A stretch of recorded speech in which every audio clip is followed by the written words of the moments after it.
Hi guys, welcome to our presentation. This is Chapter 7 entitled Corporate Level Strategic Alternatives. Join me together with Reka and Clarence as we dissect the different approaches in creating an alternative strategy. Okay. There are 6 major topics to be covered all throughout our presentation. I shall be covering the strategy formulation and stability strategy. The next 2 by Reka and the remaining 2 by Clarence. And at the end of this presentation, we hope that you'll have a better grasp of how to use SWOT analysis and be able to relate and discuss the different alternative strategies. So, let's begin. On top of our list is strategy formulation. Any alternative strategy cannot be created without creating the original, right? Well, basically, strategy formulation is a process of planning with a long-term view. It considers the company's mission and vision, and it uses SWOT analysis to match the internal and external environments. It's basically a mental work that lets you ponder on what are the possibilities that lies ahead. So in a nutshell, this is how strategy formulation flows, beginning with the evaluation of current situation, whether the company performed well or not. They make adjustments using the SWOT analysis in evaluating their business environment. So it considers also the match of the corporate profile to know what business would be more profitable.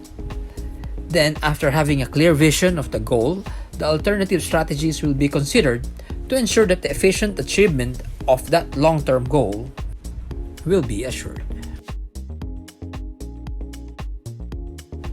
This brings us to the first in the series of alternative strategies that we shall be discussing today. So this is stability strategy.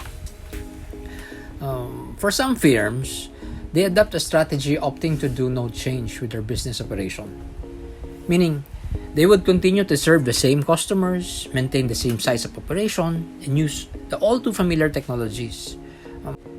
Companies belonging to midday industries like cement, chemicals, plastics, banking, fertilizers, irons, and steel usually adopt the stability strategy.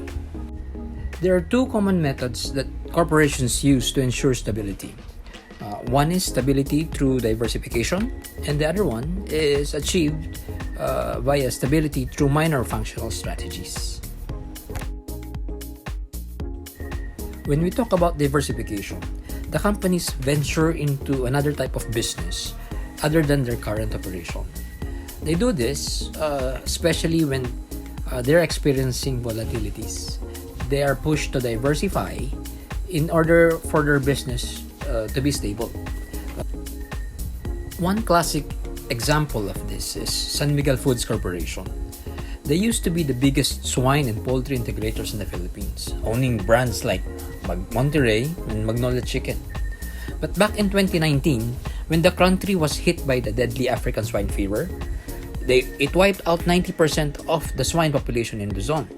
So San Miguel's appetite for live operation dwindled, and the company's president Ramon Ang decided to diversify into power and construction.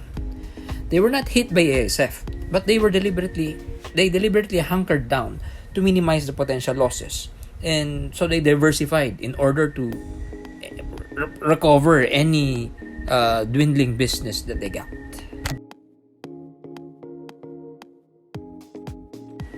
On the other hand, stability can also be achieved through minor functional strategies. When the regular monthly revenue is dwindling and the bottom line is turning red, companies opt to do minor functional changes in their operation in order to combat competition or even just sustaining revenues. Usually, the strategic alternatives revolve around the question whether to continue doing the business or change the business entirely. Another is whether to improve efficiency or effectiveness just to achieve the corporate objectives of the chosen business sector. So, going around the strategy, there are 5 that are common. Number 1 is maintenance of status quo. Second, sustainable growth. Third is pause, proceed with caution strategy. Fourth is a no change strategy. And the fifth one is profit strategy. Let us look at these five one by one. Okay?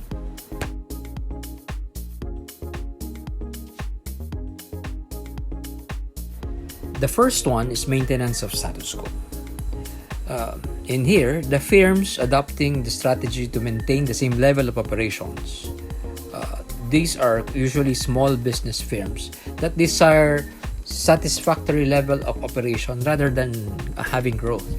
The problem with just maintaining status quo is that yes, you can have a stable operation with the same number of people, the same number of income, day in, day out, it goes in.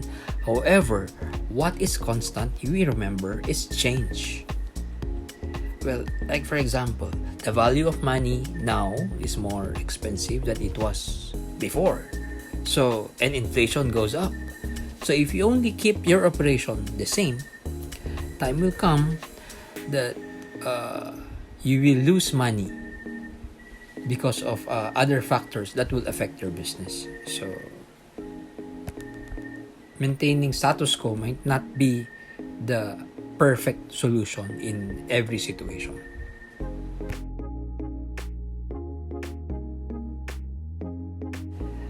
The next one is sustainable growth. So, remember, slow growth is more desirable rather than maintaining status quo. In fact, it is very difficult to maintain status quo. Therefore, sustainable growth strategy is more optimistic than zero growth. Okay? Good. The third one is pause, proceed with caution strategy. In here, the companies test the environment and the particular market condition whenever they are introducing a new product or service. So depending on the reaction of the market, they would either proceed if the market is going good, or they would even stop production or stop manufacturing if the market goes negatively. Maybe you have heard of some startup business doing a soft opening. So this is part of the pause and proceed with caution strategy.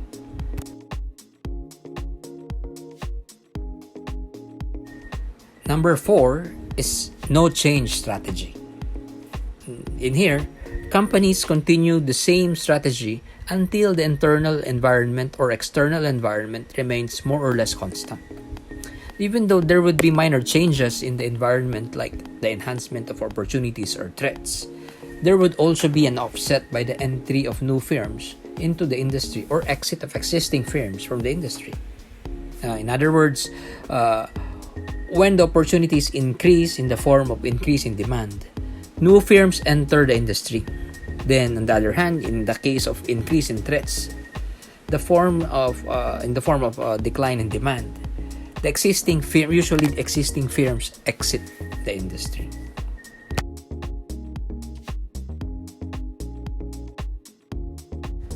And lastly, we have the profit strategy. Profit strategy aims to maintain the same level of profit. Usually, those who have the company earned during favorable economic conditions.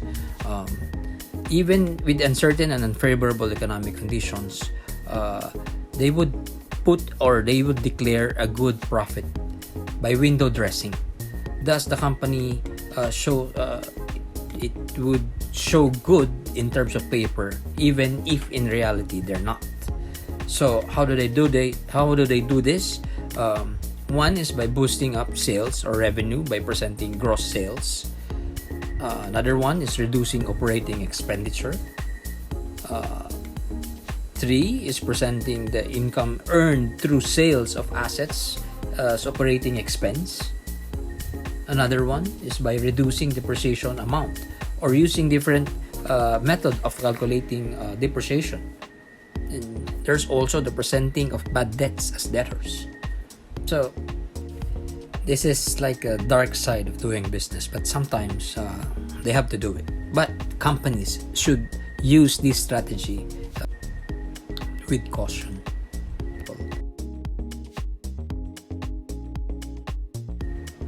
There are many reasons why managers or businesses adopt the stability strategies.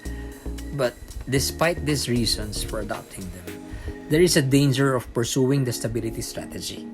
The danger is that the environment may change and cause the firm in its product line to become obsolete. Hence, it might be better for the company to adopt a growth strategy instead. And for that, Rika will continue the presentation. So, this has been Jojo Creencia. Thank you very much.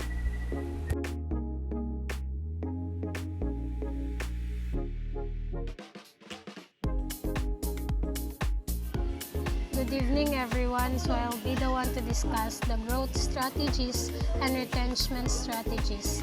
Growth strategies involve a significant increase in performance objectives.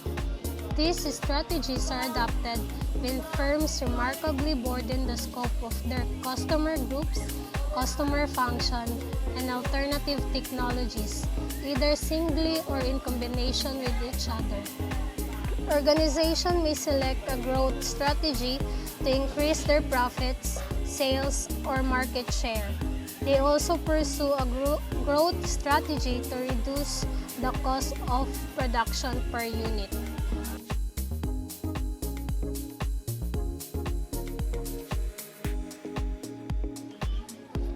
Different types of growth strategy. The first one is internal growth strategy. Internal growth is achieved through increasing the firm's production, capacity, employees, and sales. Some firms prefer this strategy to the strategy of external growth, as internal growth preserves their efficiency, quality, and image unlike in external growth. The second is concentration strategies. Types of mergers. Horizontal mergers are combination of firms engaged in the same business. Next is vertical mergers, or combination of different firms engaged in activities complementary to each other, like supply of raw materials, production of goods, and marketing. Next is concentric mergers, or combination of firms related to each other in terms of customer groups, or customer function, or alternative technologies. Next is conglomerate merger. Critical issues in merger. The first one is strategic issues. These issues related to commonality of strategic interest for mergers between the firms. Strength of one firm may be the weaknesses of other firm, and vice versa. The next one is financial issues. These issues include valuation of seller, firm, sources of financing for mergers, and etc. The next one is managerial issues. Managerial issues are critical in mergers. There would be significant changes in top management level and chief executive of the firm after merger. The next one is legal issues. Legal issues in mergers are concerned with the provisions of the various law relating to mergers. So the fourth type of growth strategies is the takeover or acquisition strategy. Sometimes firms want to grow through the strategy of takeover or acquisition.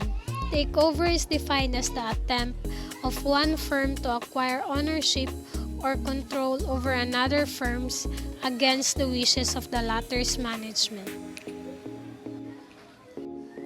Next is conglomerate diversification. Horizontal integration strategy aims at related diversification. In other words, diversification occurs when the existing firm creates another business unit in the same industry. But firms may also expand through unrelated or conglomerate diversification. In other words, firms create a new business units that are unrelated to its original business. The benefits of conglomerate diversification are reduction of risk, economies of large-scale operation, financial stability, increase in profit, and attain managerial competence.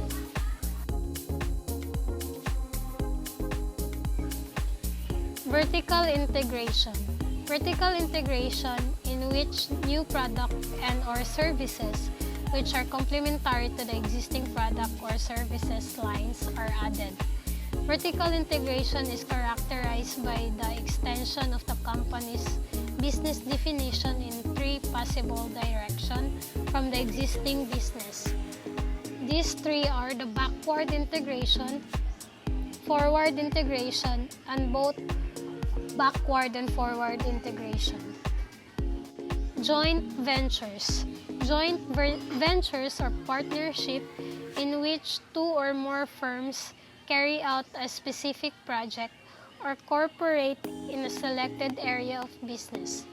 Joint ventures can be temporary, disbanding after project is finished, or long-term.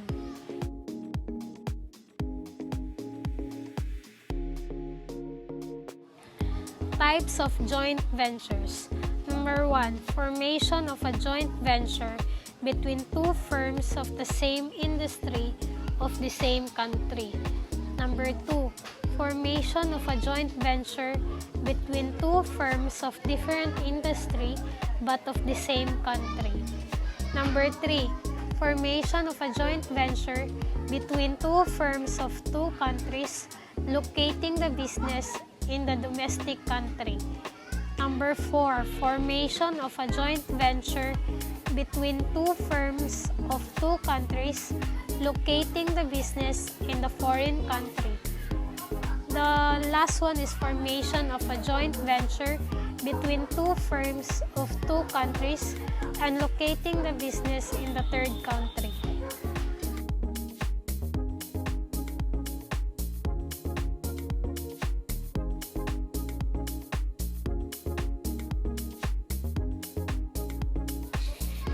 Retrenchment strategies. When a firm's position is disappointing or at the extreme, when its survival is at stake, then retrenchment strategy may be appropriate. Retrenchment strategies include turnaround strategies, captive company strategy, divestment strategy, transformation strategy, and liquidation strategy.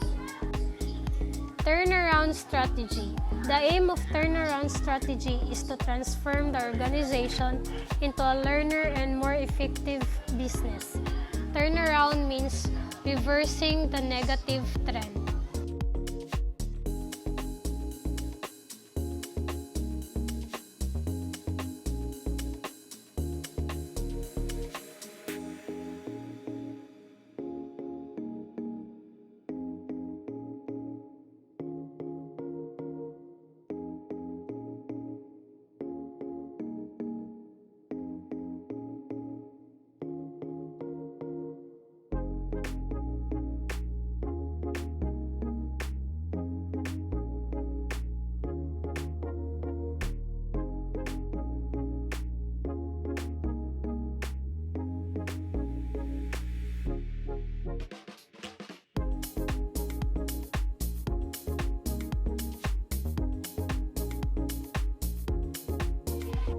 The next type of retrenchment strategies is the captive company strategy.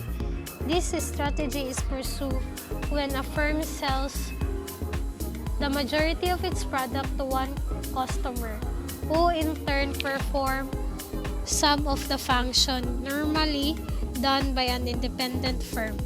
Companies may undertake a captive strategy as one means of reducing labor cost and reducing the size of employees. Next is transformation strategy. A transformation occurs when a firm makes a major change in its outlook and operations, usually including moving from one kind of business to another.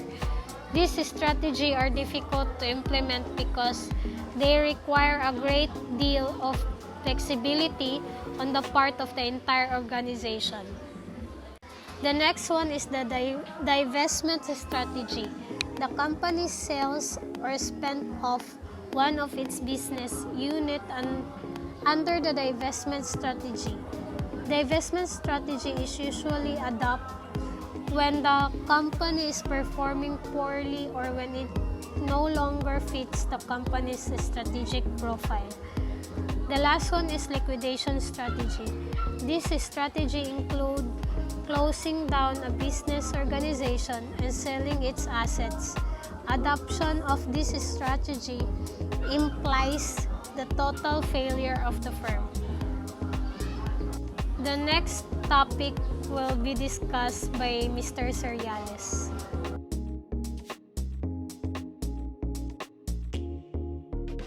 Strategic alliances. Strategic alliances are long-term relationships between the companies designed to achieve an objective faster and more effectively than if either of the firms does so on its own.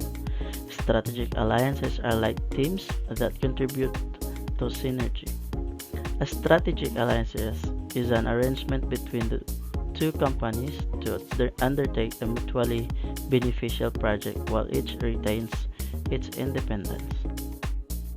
Strategic alliances enable for entering new markets, learning new technologies, developing new products, providing product, service extensions, and providing a total package of product and/or service. Strategic alliances produce both the advantage as well as risk to all partners as well as final beneficiary. Alliance relationships sometimes result in turbulent environment.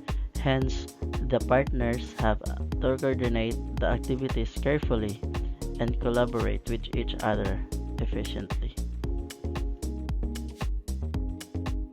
Objectives of strategic alliances. Different partners of an alliance possess strengths as well as core competencies in various areas.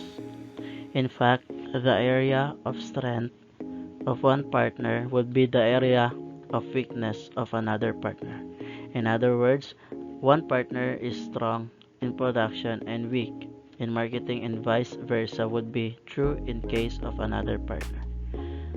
Thus, the major objectives of an alliance is to get the maximum benefit through collaboration, which would be impossible either through internal growth or external growth. The second objective of a strategic alliances is to encourage the partners to develop new technologies, new markets, attract new group of customers, and develop new products or services rather than doing by oneself all activities in the supply chain. The third objective of alliances is to learn from the alliance partners how to expand and diversify into new areas in the future. The fourth objective is to create and develop new resources and thereby new core competencies. The alliance between these two partners would ultimately bring strength both in production and marketing. Thus, an alliance brings benefits to the alliance firms that would not be possible individually, either through internal development or external acquisition.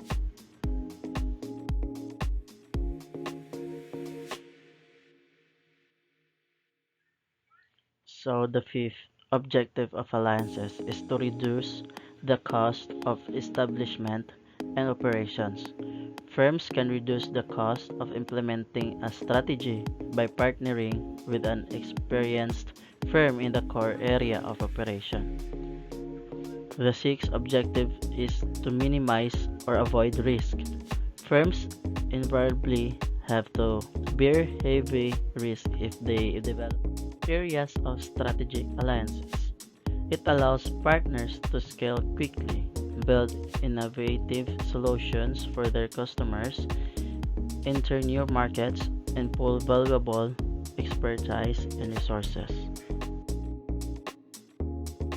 New market entry. Companies form strategic alliances when they enter new markets. The firms intend to enter new markets and enter into alliance with those companies which are already in the market. For example, a new pesticides company form alliance with the existing fertilizer company. Alliance between Coca-Cola and Nestle benefit both company in marketing each other products. Supply chain integration. Strategic alliances are formed among the companies engaged in various operations of the supply chain. For example, the alliance among Goodman Fielder with Flour Manufacturing Company, Paradise Biscuits Manufacturing Company, and Food World, a retailer. Design an integrated product cum service. Firms of different industries form alliance in order to develop an integrated product cum service. Shaping industry evolution. Different firms of the same industry align themselves to develop a new product. Mutual learning and applying So these are the forms of strategic alliance: licensing, franchising, co-marketing, cross-marketing, co-production, outsourcing, knowledge sharing, joint ventures, equity participations. Licensing. Manufacturers license the right to use its intellectual property, technology, work methods, patents, copyrights, and etc. to other partners of the alliances. The permission granted by competent authority to exercise a certain privilege that, without such authorization, would constitute an illegal act, a trespass, or a tort. Franchising. Franchising is a form of licensing. Under franchising, the franchise, a partner of the alliance, operates the business under the name of another company called franchisor. Co-marketing. The partners of a strategic alliance market the products jointly. Cross-marketing. Under cross-marketing arrangements, each partner helps another partner in marketing its products. Co-production. Partners of the alliance produce jointly by using the manufacturing facilities of other of them. This arrangement is mostly used when the production capacities of one of the partner are underutilized, while another partner's demand is more than its capacity.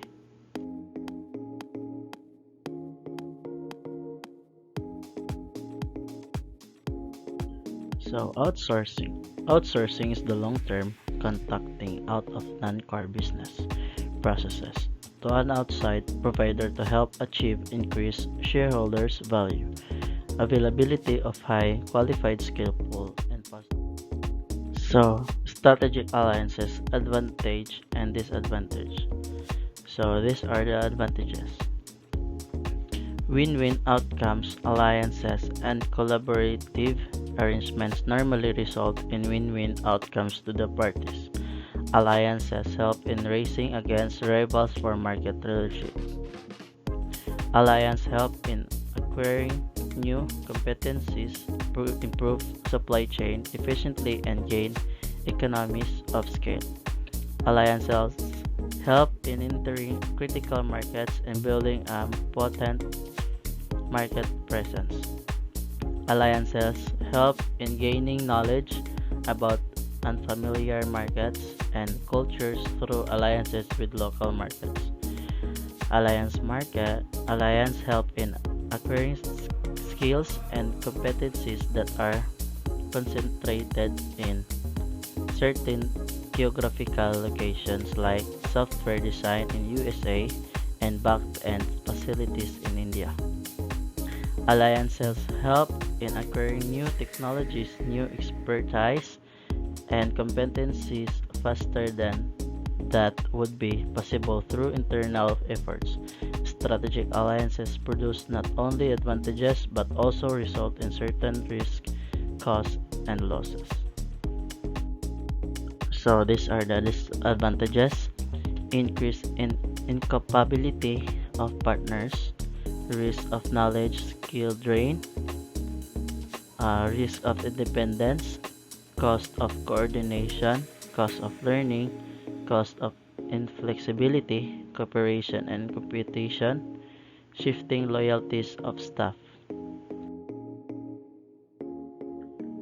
So, combination strategy or portfolio restructuring. This strategy is combination of stability, growth, and retrenchment strategies. Combination strategies may involve implementation of two or more strategies. This strategy is also called portfolio restructuring strategy, as it is the mix and percentage makeup of the different types of businesses in the portfolio. It involves both divestment and acquisition takeover. An integrative model of strategic alternatives provides an integrative model of recognizing strategic alternatives that would be appropriate from a firm that evaluates itself as proposed by Joe J. Thomas. Firms whose strengths do not watch with the opportunities provided by the environment but faced with the environmental threats are the threatened firms. In other words, these firms are internally strong but externally are faced with threats from external environment. These firms may adopt the strategies like limited growth, diversification, conglomerate diversification, transformation, and joint venture. We have discussed the organizational appraisal that enables us to identify the organization's strengths and weaknesses, and environmental analysis that helps to find with the opportunities provided by and threats posed by the external environment. Firm's environmental situation. Opportunities are provided, threats are posed. Ideal firm. These are the strong and weak. So ideal firm is concentration, vertical integration, and horizontal integration. So the third firm is limited growth, concentric diversification, conglomerate diversification, and transformation, and joint ventures. So the weak is a fortune firm, turnaround, concentration, captive company, limited growth, mergers, joint ventures, divestment, liquidation. So the threats are posed is trouble in the trouble firm is turnaround, divestment, and liquidation.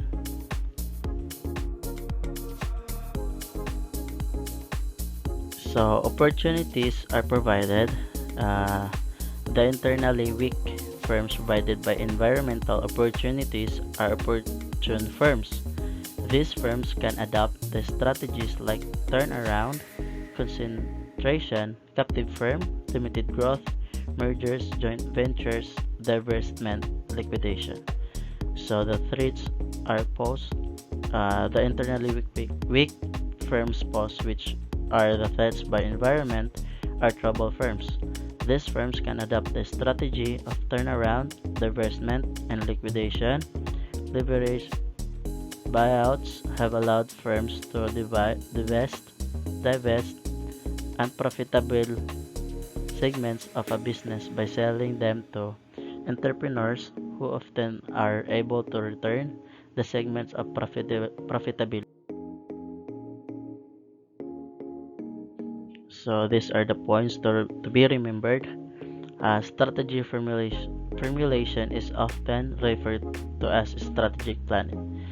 Successful strategy selection is an analysis of the firm's internal strengths and weaknesses, and the opportunities provided and threats posed by external environment. Third is SWOT analysis. Management determines in which business the company should be operating. Fourth is corporate level strategies include stability strategies, growth strategies, retrenchment strategies, and combination strategies. Combination strategies. Stability strategies include maintenance of status quo and sustainable growth. Growth stages include internal growth, concentration strategies, mergers, takeovers or acquisition, horizontal integration, conglomerate diversification, vertical integration, and joint ventures. Last is retrenchment. Strategies include turnaround, captive company, transformation, and liquidation. So these are the keywords: stability strategies, sustainable growth, internal growth, concentration strategies, mergers, takeover, acquisition, horizontal integration, conglomerate diversification, vertical integration, joint ventures, turnaround, captive company, divestment and liquidation, and lastly is portfolio restructuring. Thank you guys for listening. God bless and keep safe and peace out. Bye bye.